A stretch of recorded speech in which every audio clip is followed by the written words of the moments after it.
주님을 사랑함으로 거룩한 주일 오신 여러분들을 환영하고 오늘도 하나님의 큰 은혜가 있기를 주의 이름으로 축원합니다. 옆분하고 이렇게 인사하고 축복해 보세요. 당신이 주인의식을 가져야 합니다.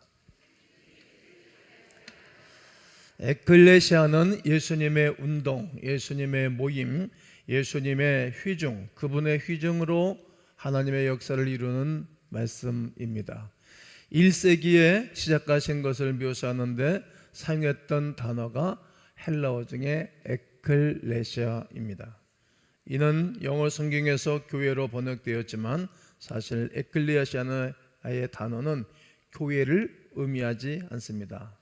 예수님은 제자들에게 얘들아 너희는 나를 누구라 생각하니 물으셨습니다. 베드로가 정확하게 대답했습니다. 주는 그리스도시요 살아계신 하나님의 아들이시니이다. 예수님은 베드로야 네가 정확하게 말했다. 그리고 베드로에게 돌아서서 말씀하셨습니다.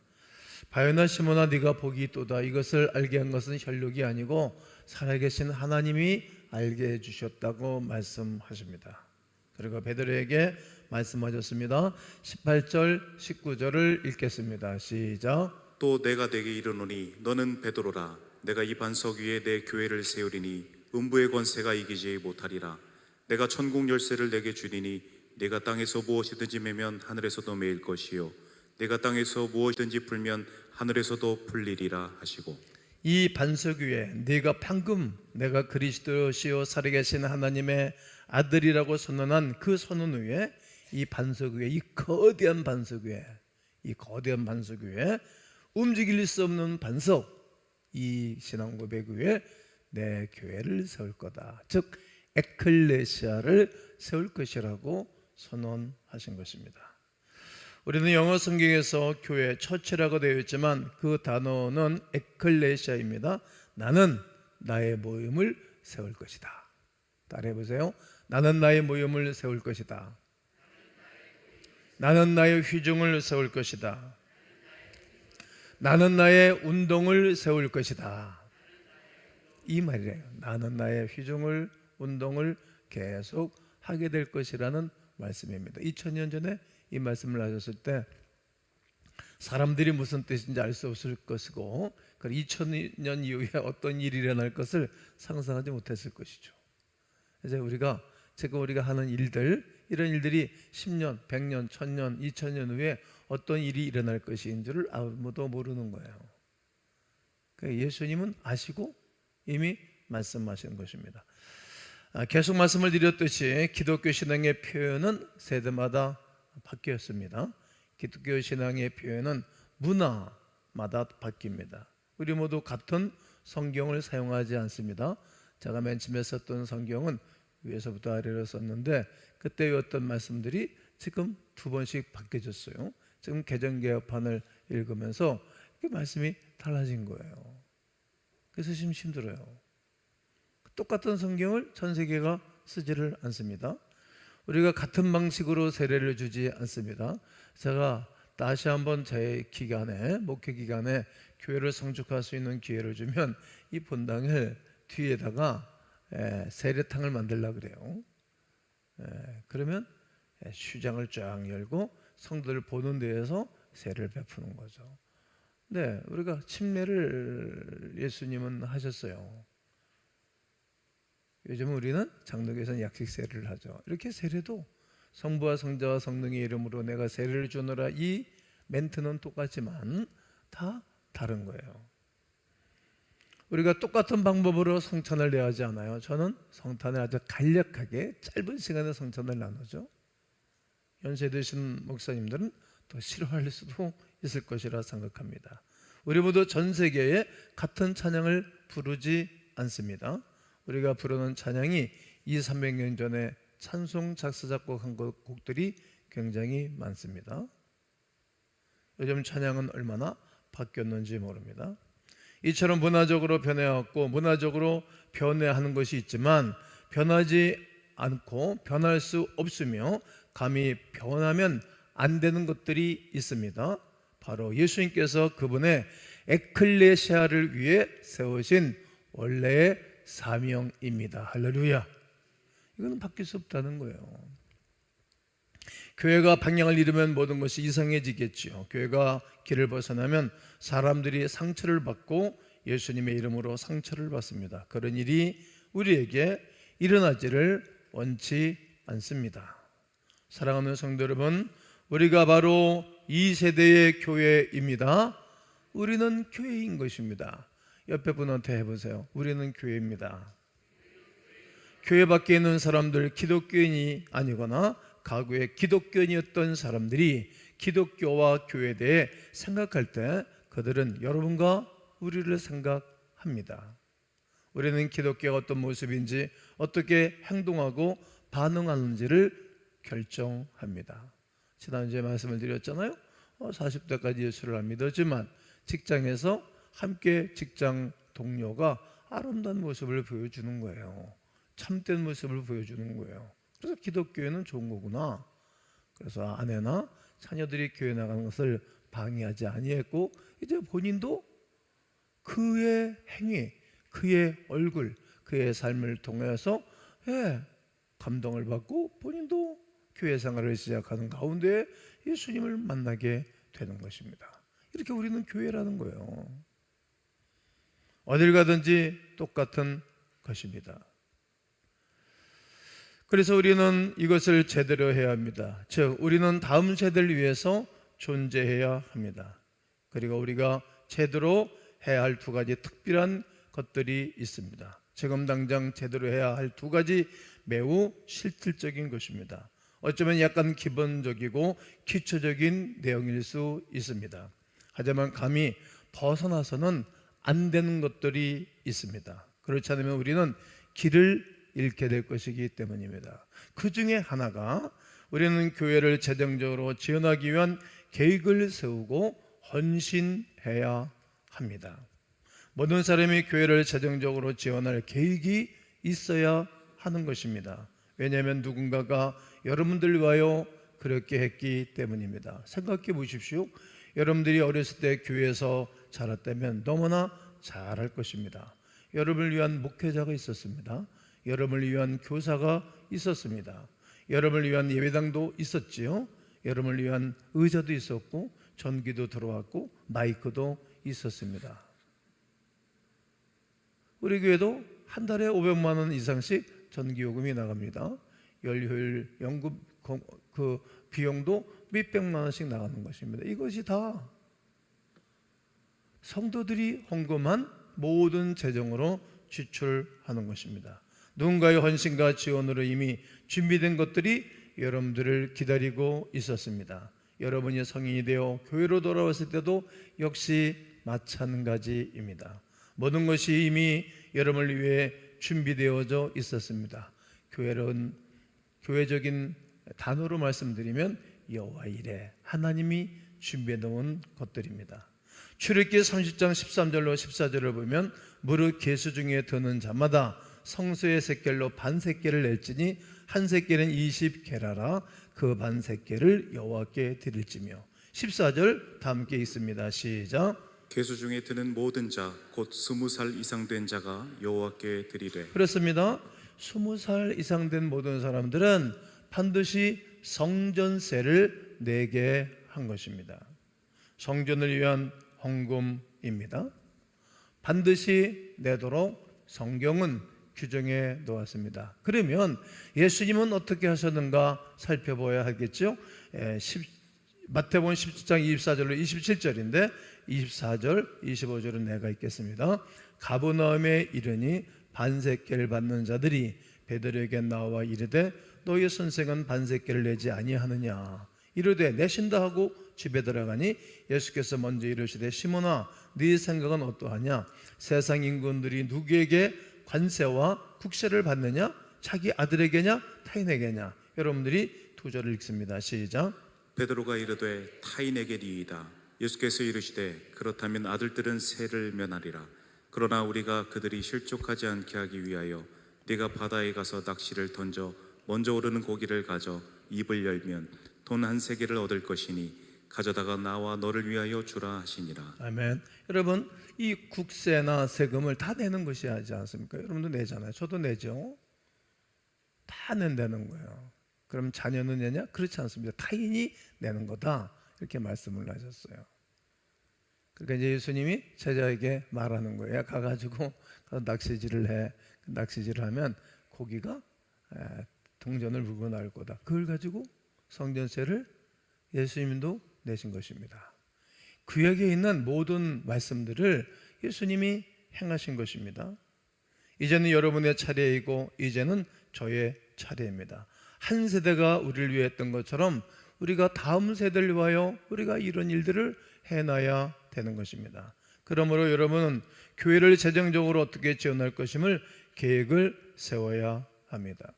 우리가 이 세대도 우리가 그리스도 예수를 위해서 에클레시아, 교회 휴증과 교회 모임을 위해서 희생하는 교우들을 통해서 이 구원의 거룩한 역사가 올로 일어나고 다음 세대도 준비하는 은혜가 우리 교회 가운데, 여러분 가운데 있게 되기를 주님의 이름으로 축복하고 축원합니다. 둘째, 우리 모두 해야 할 일이 있습니다. 우리 모두 해야 할 일이 있습니다. 시작. 세 가지 작은 어려움이라고 부르는 것에 귀를 기울이시기를 바랍니다. 마트에서든 쇼핑몰에서든 동네에서든 직장에서든 어디를 가든 어디에 있든 다음 세 가지 작은 어려움 중 하나를 들을 때마다 우리는 정확한 반응을 보이셔야 할 것입니다. 어떤 반응이십니까? 나는 이 동네에 얼마 전에 이사 왔어요. 그러면 반응을 보여야 되겠죠. 여러분, 아파트 단지에 누가 이사하면 쪼르르 먼저 가서, 더우니까 음료수도 가지고 가서 사과도 가져가고 수박도 요즘은 더우니까 쭉쭉 해가지고 가서 하나 잡수세요. 그리고 이사 오셨군요. 환영합니다. 저는 밑당에 살고 있는 암흑의 집사입니다. 권사입니다. 안수 집사입니다. 반응을 보여야 되는 거죠. 나는 일이 잘 안 풀려요. 그리고 나는 준비가 잘 안 돼 있어요. 매우 힘이 들어요. 이와 비슷한 표현이나 말을 하는 사람들에게는 우리가 즉시 이렇게 말하셔야 됩니다. 우리 교회 오셔서 저와 함께 앉으시겠어요? 우리 한번 우리 교회를 와보시지 않겠어요? 가면시 와보세요. 그리고 교회는 이 세 가지 어려움을 겪고 있는 사람들과 소통하고 관계를 맺을 준비가 되어야 합니다. 때때로 우리 주변에는 이 지역에 새로 이사 온 분들이 많이 있기도 합니다. 그들은 관계가 필요하고 친구가 필요하고 특별히 건강한 친구가 필요합니다. 우리 주변에 이렇게 두리번 모르는 사람들이 많아요. 아이들 어느 학원 보내는 게 좋지요? 묻는 사람들. 어느 어린이집이 좋습니까? 그러면 우리 광음 어린이집을 소개해 주시면 좋겠죠. 새로 이사 오면 모르고 어리둥절하는 분들이 많이 있는 것입니다. 또한 일이 잘 안 풀리는 사람들이 많습니다. 우리는 무슨 일이든지 안 풀리는 사람들, 어려움을 당하고 있는 사람들에게 아무 때나 도와줄 수 있는 그런 마음조세가 필요합니다. 무언가 준비되지 않는 것에 대해 준비시켜줘야 할 일들이 우리에게 준비가 되어져 있어야 됩니다. 여러분, 그들에게 우리 교회 와서 저와 함께 앉으십시오, 이렇게 말하면 됩니다. 누군가 이 지역에 새롭게 이사 왔을 때 오히려 접근하기가 쉽고 말하기가 쉬울 것입니다. 교회 다니시는 분인지는 모르겠지만 저는 좋은 교회 다녀요. 오셔서 저와 함께 앉으시지 않겠어요? 이렇게 말이죠. 저의 결혼 생활이 그렇게 쉽지는 않아요. 행복하지가 않아요. 좋지가 않아요. 그러면 우리 교회 오셔서 저와 함께 앉으셔요. 사랑의 가정을 만들 수 있어요. 우리 교회 많은 분들이 사랑으로 복되게 살아가는 분들이 많습니다. 이렇게 다가가고 또 전해주는 거죠. 제 아들이 좀 빗나가고 있어요. 친구들 때문에 참 걱정이에요. 그러면 우리 교회 오셔서 함께 앉아요. 자녀를 위해서 기도할게요. 저도 함께 기도하겠습니다.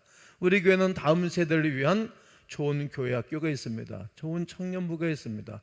좋은 청소년부 예배가 있습니다. 재정적으로 어려움을 겪고 있거나 직장생활이 튼튼치 않을 때 시어머니가 아파서 제가 시어머니를 돌보면서 집안일을 하고 살고 있어요. 너무 힘이 들어요. 그러면 우리 교회와 함께 오셔서 함께 앉으세요. 필요하면 우리가 함께 도와드리겠습니다. 이 세 가지 중 하나를 들을 때마다 누군가를 초대해서 함께 앉으십시오. 옆에 도와주는 거예요. 제가 힘들고 어려울 때 나를 도왔던 선배가 있어요. 늘 평생 고맙죠. 그리고 제가 힘들고 어려울 때 사택을 찾아가면 늘 환영하고 차를 내주시고 과일을 내주시고 밤새도록 나의 얘기를 들어준 좋은 스승 목사님이 계셔요. 저를 잘 도와줬던 것입니다. 그래서 사람이 변하고 그 어려운 위기와 어려움을 이겨내는 것입니다. 그렇습니다. 여러분과 제가 어려움을 토로하고 힘들어 어려움을 말하는 그런 사람들 옆에 계셔 주셔야 되고 함께 예배당에 앉아주는 것입니다. 제가 교육자들을 통해서 감사한 이야기를 많이 들었습니다. 청년부는 매달 첫째 주마다 송내역에 나가서 노방전도를 합니다. 그리고 주변에 쓰레기를 줍습니다. 그리고 찬양을 부릅니다. 어떤 이는 이를 통해서 교회에 출석하기도 하였습니다. 쓰레기를 줍고 거리에서 찬양하고 전도하는 행위를 통해서 사람들의 관심이 교회를 향해서 있는 거예요. 광교를 통해서 저렇게 많은 젊은이들이 변해있구나. 그리고 교회 오고 싶은 마음이 드는 것입니다. 최근 어떤 청년이 자기의 재정적 위기와 어려움을 가지고 무작정 교회에 찾아와서 청년의 사역자와 만나서 대화를 했습니다. 그리고 그 이후에 청년에 등록을 했습니다. 그 청년은 어떤 사람방에 배정했는데 순장과 부순장이 아주 극진히 섬기는 거예요. 같이 목욕탕도 가지고 같이 밥도 먹고 그리고 옷도 선물해주고 함께 앉습니다. 제가 언젠가 그 청년의 얼굴을 보니까 굉장히 밝아져 있었어요. 어제도 그 청년이 예배를 드리고 나가는 것을 내가 보았습니다. 또 청소년부는 목요일 아침 식사를 못하고 등교하는 학생들을 위해서 빵과 음료를 제공합니다. 1년에 많은 재정을 교회가 투자하고 섬기고 있습니다. 그저 빵과 음료를 나눠줄 뿐인데 그로 인해서 아이들이 교회에 오고 교회에 오는 학생이 또 다른 아이들을 데리고 와서 청소년부에 좋은 반응을 보이고 있고 예배하고 있습니다. 작년부는 어떻습니까? 코로나 기간 여러 가지 이유로 교회를 오지 않으셨던 분들이 요즘 다시 돌아온 분들이 계시고 또 이렇게 저렇게 힘들어 살던 분들이 교회 등록하는 분들이 계셔요. 아주 좋은 반응입니다. 함께 천국 가야 할 사람들이고 함께 하늘나라 가서 앉아야 할 사람들이고 함께 교회에 의자에 앉아서 하나님을 집중하고 경배하는 분들이 되는 것입니다. 이때 우리가 잘해야 됩니다. 이제 우리가 해야 할 일이 있다면 아멘 해보세요. 먼저 다가가야 합니다. 왜 먼저 다가가야 되는 거예요? 제가 쇼츠를 화요일마다 올리는데 쇼츠를 올리면 내가 아는 목사님들, 후배들, 안부들 계속 보내요. 내가 몇백 건씩 보내거든요. 여러분도 그렇게 해주세요. 다가가는 거예요. 근데 보내면 반응이 와요. 문자를 보내면 반응이 오고 톡을 보내면 반응이 온다고요. 먼저 하는 거예요. 먼저 적극적인 자세를 취하는 것입니다. 여러분 결혼하지 못한 형제 자매들은 먼저 행위를 하는 거예요. 먼저 다가가고 이 얘기를 하는 거예요. 나랑 사귀지 않겠어요? 참 매력이 있어요. 아름다우세요. 멋지세요. 저한테 시간을 내줄 수 있겠어요? 그런 사람이 기회가 주어지는 것이지 가만히만 앉으면 누가 찾아옵니까? 내가 찾아가는 거죠. 그리고 저와 함께 앉아요 라고 말해줄 수 있어야 되고 제가 함께 기도하겠습니까?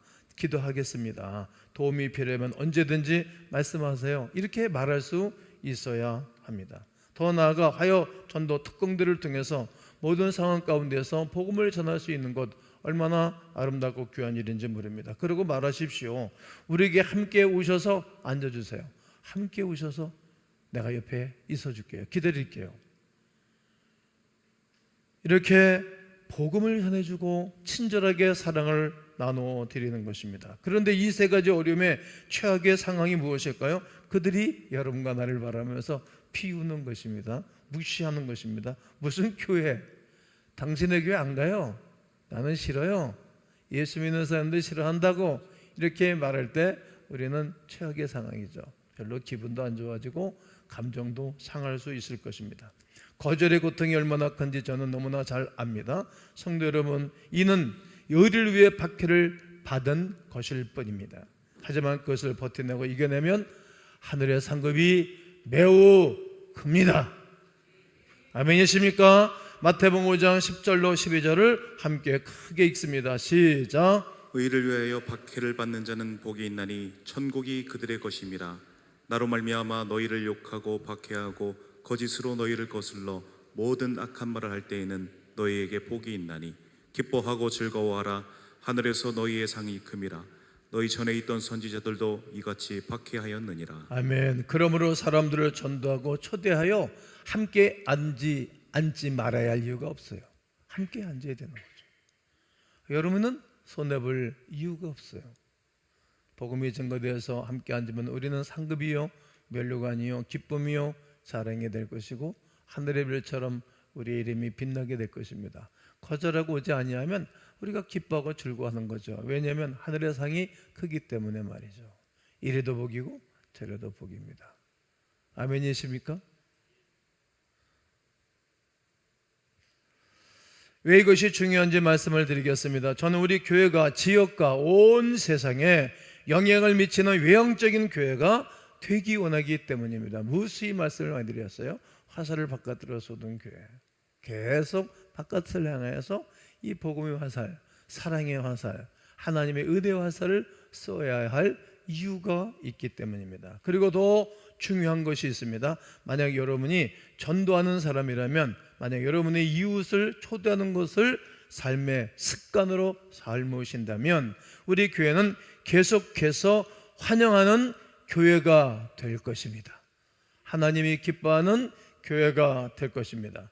환영의 문화가 완전히 자리를 잡을 것이기 때문입니다. 한 분 한 분을, 그냥 오시는 분을 두지 마시고 잘 다가가셔야 돼요. 예배를 마치고 난 다음에도 같이 안내를 하고, 뭐 좋잖아요. 커피 또 내릴 수 있게 되어지고 돈 안 들어가잖아요. 커피도 뽑아주고 옆에 분 옆에 서 있는 것이죠. 한번 따라해보세요. 환영합니다. 반갑습니다. 잘 오셨습니다. 고맙습니다. 아름다우십니다. 잘 됩니다. 계속 잘 됩니다. 끝까지 잘 됩니다. 영원토록 잘 됩니다. 이렇게 말하면서 다가가는 주인의식이 필요합니다. 또 어떤 유익이 있는지 아십니까? 여러분 처음 온 사람 옆에 앉아 그들의 귀를 듣고 그들의 눈을 보고 그들을 통해 겸하는 것처럼 우리가 하는 모든 것을 평가할 것입니다. 평가를 반드시 하게 될 것입니다. 여러분은 그리스도인이기 때문에 무엇을 해야 되는지, 어디에 주차를 해야 되는지, 어떻게 돌아가고 교통체증 전에 어떻게 해야 할지를 이미 다 압니다. 예배를 마치고 나면 5층으로 올라가서 식사할 것도 알고요, 어떻게 식판을 받는 것도 알고 다 알아요. 그러나 전문분들은 모르는 거예요. 처음 등록한 분들을 성기미를 붙여주면 성기미만이 혼자 하는 것이 아니라 성기미가 못할 때는 또 다른 분한테 부탁을 해서 잘 안내해야 되겠죠. 이것이 주인의식인 거예요. 그러므로 만약 여러분이 초대하는 사람이라면 여러분은 우리 교회가 계속 환영하는 교회가 되도록 우리 교회가 계속해서 와서 보십시오. 와서 나와 함께 앉으십시오. 와서 보십시오. 와서 함께 앉으십시오. 이렇게 하는 교회가 되도록 도울 것입니다. 그것이 교회의 기능입니다. 해야 할 일입니다. 오늘 본문 1장 46절 하반절에 보면 필립이 이르되 와서 보라 하니라. 필립이 이르되 와서 보라 하니라. 이 필립을 여러분 이름으로 넣는 거예요. 김동기가 이르되, 여러분들의 이름을 넣고 와서 보라 하니라. 한번 5번만 외쳐보겠어요? 여러분 이름을 집어넣고 시작. 와서 봐라. 와서 한번 앉아봐. 교회 가서 앉아보면 하나님이 당신을 도와줄 겁니다. 반드시 살아계신 하나님은 도와주실 것입니다. 이렇게 말하는 거예요.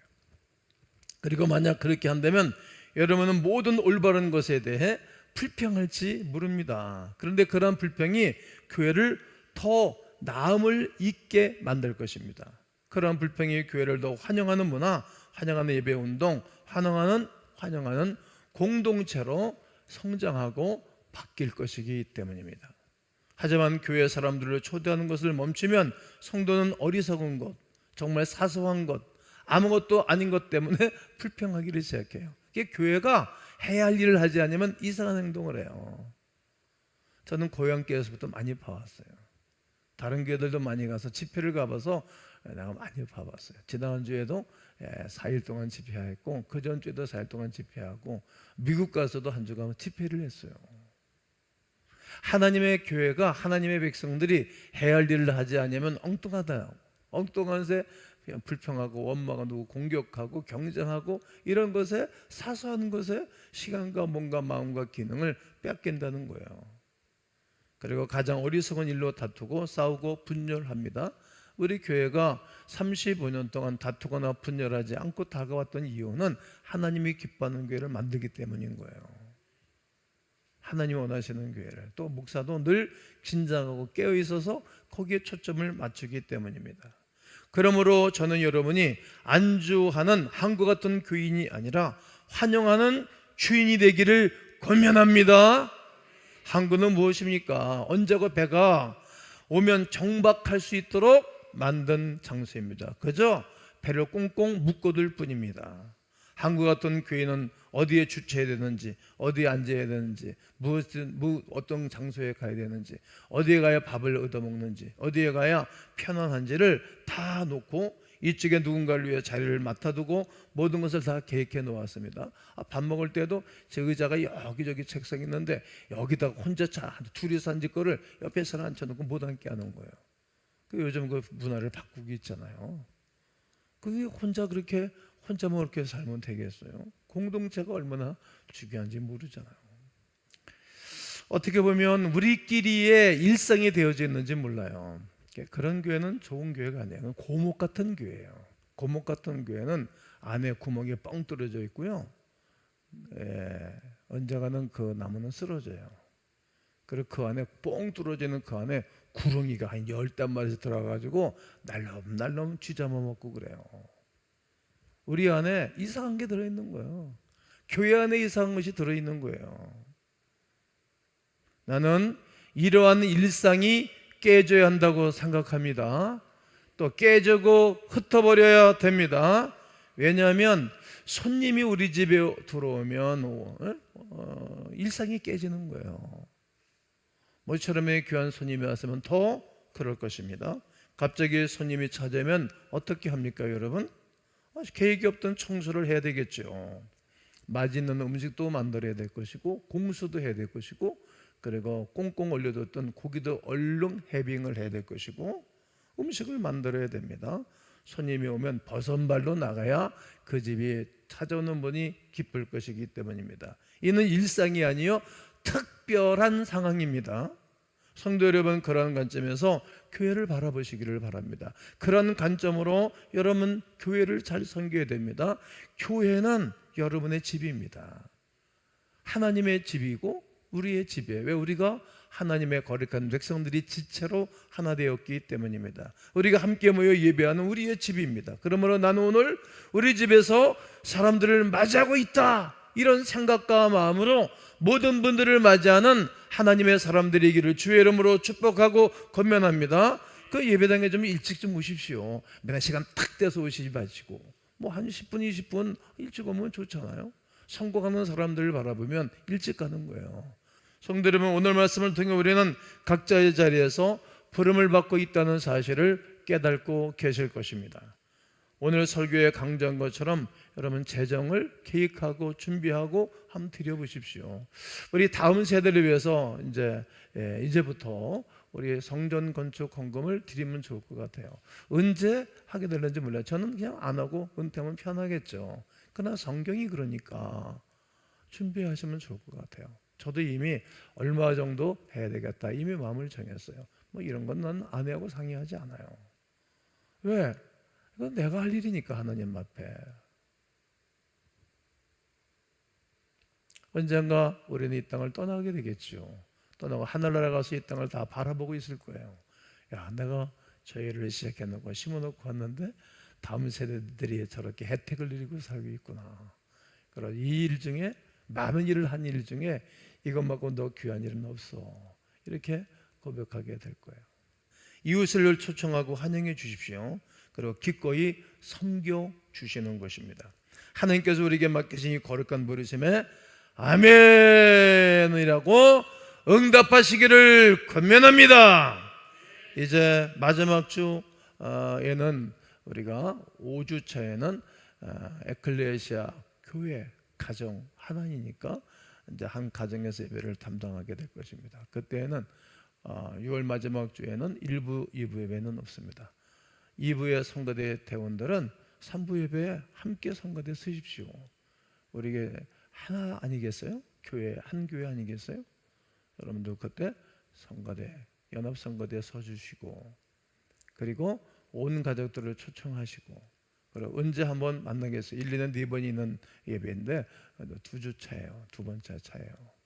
그리고 여러분 그냥 예수 잘 믿는 여러분이 식사도 저접하고 그 언제 교제하겠어요? 그런 예배를 드려주시면 너무 고마울 것 같아요. 그리고 마지막 6번째 설교에는 이제 사역 박람회를 하게 될 것입니다. 교회는 봉사자들로 하여금 교회가 세워져 가요. 주방에서 일하는 식구들, 교회학교 교사들, 청소하는 식구들. 어제도 하루 종일 저는 사역을 감당했는데 조경 언제 배우는지 부부가 와서 하고 있더라고. 시키지도 않았는데 그냥 본인들이 하시는 거예요. 아주 보기가 좋았어요. 조경하는 식구들. 또 담임 목사, 제가 이제 그런 거는 안 가르쳤어요. 목사를 잘 섬기는 것은 제가 참 가르치지를 않았어요. 그렇게 하고 싶지도 않고. 그러나 실은 주일날이면 누군가가 담임 목사 식사를 잘 준비해서 한 상씩 접다는 건 나쁘지는 않은 거예요. 예수님에게도 그런 사람들이 있었어요. 그런 분도 세워지면 좋겠죠. 철철이 과일도 접대하는 분도 계시고, 그리고 한번 혼자 먹겠어요? 옆에 있는 같이 먹고. 섬기는 거예요. 섬기면서 행복한 거 아니겠어요? 그리고 요즘은 주보 부서가 있었는데 주보 부서가 이제 해체가 됐어요. 왜냐하면 다 컴퓨터로 하고 하니까 봉사사 하는 손길들도 줄어든 거예요. 그래서 섬기는 거예요. 주보 나눠주는 사람, 안내위원, 또 화요일날 전도하는 팀들, 또 교회학교 봉사하는 팀들, 이런 부서들이 여러 부서가 있어요. 섬기는 거예요. 자기 몸은 자기가 열심히 운동을 하고 근육을 만들어놔야 당뇨가 투치를 못해요. 저는 당뇨가 없어요. 나이가 68살이거든요. 그런데 저는 아침 공복에 95가 나와요. 내가 엄청나게 노력한 거예요. 정말 그래요. 내가 건강하려면 내가 움직이는 거예요. 내가 영적으로 건강하려면 교회에서 봉사하는 거예요. 영적으로 행복감이 없는 사람은 봉사하지 않아서 행복감이 없어요. 교회 나하고 별로 관계가 없어. 그런 사람은 영적으로 건강하지가 않아요. 또 하나님 우리에게 섬길 수 있는 기회를 이 땅에서만 주신 것이지 다음 시대에는 없는 것입니다. 이렇게 우리는 이렇게 사역 박람회를 통하여서 우리가 섬기는 자리에 들어가서 섬기면서 교회와 하나가 되게 하는 것입니다. 우리의 작은 순종이 개인의 삶을 변화시키고 교회를 새롭게 하며 다음 세대에게까지 놀라운 영적 유산을 물려줄 수 있음을 나는 믿습니다. 주님의 몸된 교회를 세우는 일에 우리 귀하게 쓰임 받으시기를 주 예수 그리스도의 이름으로 축원합니다.